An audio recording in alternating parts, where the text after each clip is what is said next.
नमस्कार, अस्सलाम वालेकुम, सत श्री अकाल, जय झूलेलाल। मैं हूं जी प्रेम बटलानी और आप देख रहे हैं हालात हाजरा का प्रोग्राम हकीकत ये है। इब्तदा में आपसे दरख्वास्त है, चैनल ज़रूर सब्सक्राइब करें। नाजरीन, आपको हम पहले भी बता चुके हैं कई मरतबा कई व्लॉग्स में कि आजकल दुनिया में जो चीज़ बनती है, ख़ास तौर पर जो इलेक्ट्रॉनिक्स से बनती है, उसमें सेमीकंडक्टर उसका बहुत इम्पॉर्टेंट पार्ट होता है। सेमीकंडक्टर और कुछ भी नहीं है, ये इंटीग्रेटेड फ्रीक्वेंसी IF होते हैं और ट्रांजिस्टर्स, कई ट्रांजिस्टर एक छोटे से यूँ समझ लीजिए कि फाइबर पर होते हैं वो लगाए हुए। तो वो जो है ना, वो ये सारी कंप्यूटिंग करते हैं। तो इसकी वजह से आजकल जो चीज़ भी आप देख रहे हैं अपने इर्द गिर्द, अभी उसमें कंप्यूटर हो, अभी उसमें स्मार्टफोन है हमारी, या हमारी कार है, वॉशिंग मशीन है, टीवी है, हर चीज़ में सेमीकंडक्टर तो पड़ता ही है। और इसकी जो न होने की तकलीफ़ हमें महसूस हुई कोरोना के दिनों में 2020 में, जब ये पूरी दुनिया में लॉकडाउन हो गया, तो दुनिया की सबसे बड़ी कंपनी है सेमीकंडक्टर बनाने वाली, वो है ताइवान में। Taiwan semiconductor manufacturing company TSMC, जब वो बंद हो गई तो पूरी दुनिया में, अब यहाँ तक कि भाई हिंदुस्तान में कार बनाने वाले कारखाने भी बंद हो गए, टीवियाँ बननी बंद हो गई, मोबाइल फ़ोन, स्मार्टफोन वो बनने बंद हो गए। तभी पता चला, तो फिर उसके बाद हिंदुस्तान ने भी ये सोचना शुरू किया कि अब हमें अपना सेमीकंडक्टर का इंतज़ाम होना चाहिए, क्यों, ताकि कोई हमें ब्लैकमेल न कर सके कि कल अगर वो चीज़ नहीं मिलती तो हमारे कारखाने सभी बंद पड़ जाएं। और इसीलिए फिर जैसे ही ये कोरोना ख़त्म हुई तो भारत ने इसके लिए अनाउंस किया। वो हमने आपको बताया है कि हिंदुस्तान की एक स्कीम है प्रोडक्शन लिंक्ड इंसेंटिव PLI, और उसमें अलग अलग जो स्ट्रीम होती हैं, जो एक्टिविटी होती है, उसके लिए अलग अलग अमाउंट सेंक्शन किया जाता है कि समझो टेक्सटाइल है या कोई दूसरी चीज़ है, भाई उसमें इतने बिलियन डॉलर। तो इसी तरह भारत ने सेमीकंडक्टर बनाने के लिए 10 बिलियन डॉलर का, यानी हिंदुस्तान का 82,000 करोड़ जो है ना, उसका production linked incentive PLI announce किया।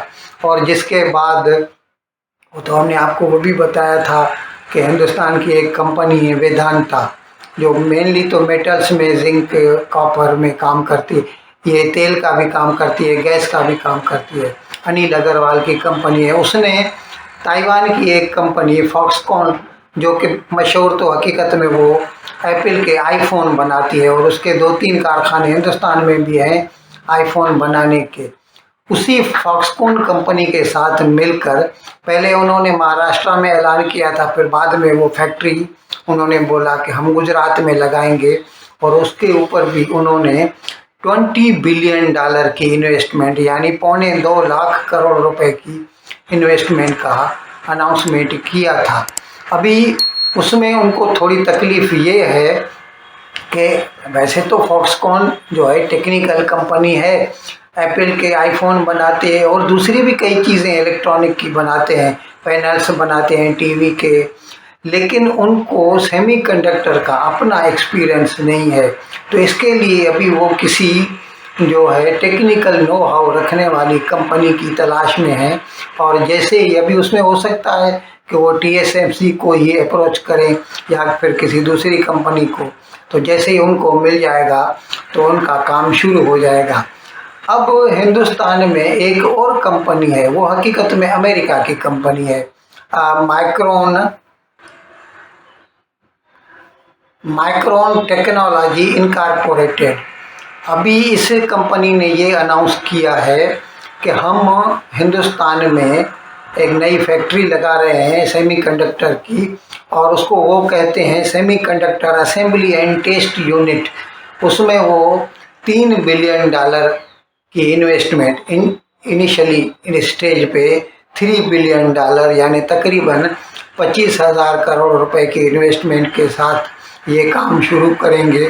और अच्छा, इसके लिए हम आपको ये भी बता दें कि भारत के वज़ीर आज़म अभी जा रहे हैं अमेरिका।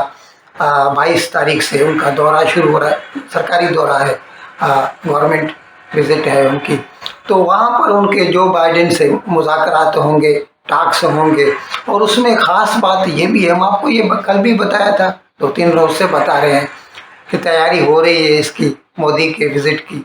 उसमें ख़ास यही है कि टेक्नोलॉजी ट्रांसफ़र पे ज़्यादा हिंदुस्तान ज़ोर दे रहा है, और वो अमेरिकी कंपनियों को भी ये कह रहा है, जैसे हमने आपको बताया कि जी का जो फाइटर जेट का इंजन है उसकी जॉइंट मैन्युफैक्चर होगी हिंदुस्तान में। तो इसी तरह अभी ये जो माइक्रोन टेक्नोलॉजी इनकॉर्पोरेटेड है, इसके साथ भी अभी मुआहदा हुआ है, और ये भी अभी हिंदुस्तान में अपनी फैक्ट्री लगाएगा। अच्छा, उधर दूसरी तरफ क्या है कि चीन की जो बुलिंग की जो टैक्टिक्स है ना, दादागिरी की जो है, तो उसकी वजह से यूरोप और अमेरिका ये लोग डर गए हैं, और उसकी वजह से वो अभी उनकी जो वहाँ की कंपनियां हैं ना, उनके जो भी मैन्युफैक्चरिंग यूनिट चाइना में लगे हुए, जो पिछले 30-40 साल से वो लगाते आ रहे हैं, तो अभी वो उनको डर लगता है कि कल समझो उनके साथ किसी भी किस्म का मार्का हो गया, जंग हो गई, तो उनकी वो सारी फैक्ट्रियां ही चली जाएंगी। तो इसीलिए वो आहिस्ता आहिस्ता करके अपना मैन्युफैक्चरिंग बेस चीन से मुंतकिल करके हिंदुस्तान लाना चाहते हैं। और इस सिलसिले में भी ये माइक्रोन टेक्नोलॉजी इनकॉर्पोरेटेड जो है वो हिंदुस्तान में $3 बिलियन की इन्वेस्टमेंट से ये semiconductor assembly and test unit बनाने जा रहा है। और इस सिलसिले में ये जो मोदी का विजिट है अमेरिका का, ये खासा कारआमद साबित होगा। अच्छा, इस सिलसिले में ये बात तो है ही कि एक तो हिंदुस्तान में नौजवान आबादी ज़्यादा है, और दूसरा हिंदुस्तान का जो एजुकेशन का स्टैंडर्ड है ना, तालीम का जो मयार है वो बहुत आला है। हम तो कहते हैं कि अमेरिका से भी अच्छा है। और अभी तक हिंदुस्तान में जो तनख्वाहें हैं वो इतनी बड़ी नहीं है। इस लिहाज से हम कह सकते हैं कि एज़ कम्पेयर टू चाइना और अमेरिका के साथ तो खैर कंपैरिजन ही नहीं है, उसके से तो हम बहुत सस्ते पड़ेंगे हिंदुस्तान वाले। लेकिन अभी चाइना में भी तनख्वाहें बहुत बढ़ गई हैं, तो इस लिहाज से हिंदुस्तान में कोई भी मैन्युफैक्चरिंग की फैक्ट्री लगाना फ़ायदे का सौदा ही है वेस्टर्न कंपनियों के लिए। नाज़रीन, पाकिस्तान में सुप्रीम कोर्ट में वो पाकिस्तान की सरकार ने, पार्लियामेंट ने हकीकत में पीडीएम की उन्होंने जो एक कानून बनाया था जिसका नाम था supreme court review of judgment and orders. उसमें जो है ना, जो सुप्रीम कोर्ट के जो फैसले हैं उसको रिव्यू के लिए कोई भी जो मुतासर शुदा पर्सन है, कोई भी पार्टी है, वो रिव्यू की दरख्वास्त दे सकता है। अब इसकी ज़रूरत क्यों पेश आई कि जनाब सुप्रीम कोर्ट पिछले कई माह से अपना सुओ मोटो कोई भी एक्शन ले लेता है और फिर सुन के कोई फैसला कर देते हैं। तो अभी सुप्रीम कोर्ट जब ओरिजिनल हो जाती है, कोर्ट ऑफ एडजुडिकेशन, तो फिर उसके खिलाफ अपील कैसे हो? तो इसके लिए ये एक जो है विंडो ऑफ एस्केप कह सकते हैं, या विंडो ऑफ अपॉर्चुनिटी एक बनाई है पीडीएम सरकार ने, कि अगर सुप्रीम कोर्ट खुद ही कोई ऐसा फैसला करती है तो उसको रिव्यू करने के लिए कोई भी जो अफेक्टेड पर्सन है या पार्टी है वो रिव्यू की दरख्वास्त दे सकता है और अपना जो है रिलीफ क्लेम कर सकता है। अब जनाब इस सिलसिले में सुप्रीम कोर्ट के चीफ जस्टिस जनाब उमर अता बंदयाल ने कल कहा कि हमें तो लगता है कि सरकार ने ये कानून बनाने में बड़ी जल्दी की है और उसको चाहिए था कि वो कम से कम अटॉर्नी जनरल ऑफ पाकिस्तान जो है उससे तो कम से कम मशवरा कर लेते, क्योंकि उन्होंने उसके मशवरे के बिना ही ये कानून बनाया है। अब इस सिलसिले में अभी क्या कहें हम, वो तो खुद चीफ जस्टिस हैं पाकिस्तान के, लेकिन इतना तो पूरी दुनिया जानती है, बच्चा बच्चा जानता है, जो भी थोड़ी बहुत भी पॉलिटिकल साइंस का इल्म रखता है, कि कानून बनाना पार्लियामेंट का जो है एक्सक्लूसिव प्रीरोगेटिव है, उसको कोई भी चैलेंज नहीं कर सकता, न तो अटॉर्नी जनरल न तो चीफ जस्टिस ऑफ पाकिस्तान। तो कानून बनाना उसका हक है, फर्ज भी है, हक भी है, और उन्होंने कानून बना। हाँ, अगर वो कानून जो है वो आइन की, कॉन्स्टिट्यूशन के अगर बेसिक जो टेनेट्स हैं, बेसिक जो प्रिंसिपल्स हैं, उनको चैलेंज करता है, उसके अगेंस्ट में जाता है, तो आप कह सकते हैं कि ये कानून जो है it won't withstand the scrutiny of law. लेकिन यहाँ पर ऐसी कोई बात नहीं, ये तो एक विंडो ऑफ अपॉर्चुनिटी देना है अफेक्टेड पर्सन को।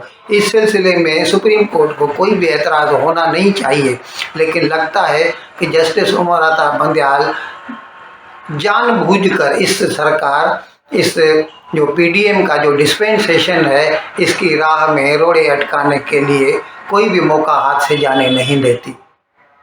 इन अल्फाज के साथ मैं आज का प्रोग्राम ख़त्म करने की आपसे इजाज़त चाहता हूँ, लेकिन विदाई लेने से पहले एक मरतबा फिर आपसे मेरी दरख्वास्त है कि जिस किसी साहब या साहबा ने अब तक हमारे इस चैनल को सब्सक्राइब नहीं किया, अज़र है करम इसको जल्द से जल्द सब्सक्राइब करें, प्रोग्राम को लाइक करें, शेयर करें और घंटी का बटन दबाना न भूलें। बहुत बहुत शुक्रिया। खुदा हाफिज़।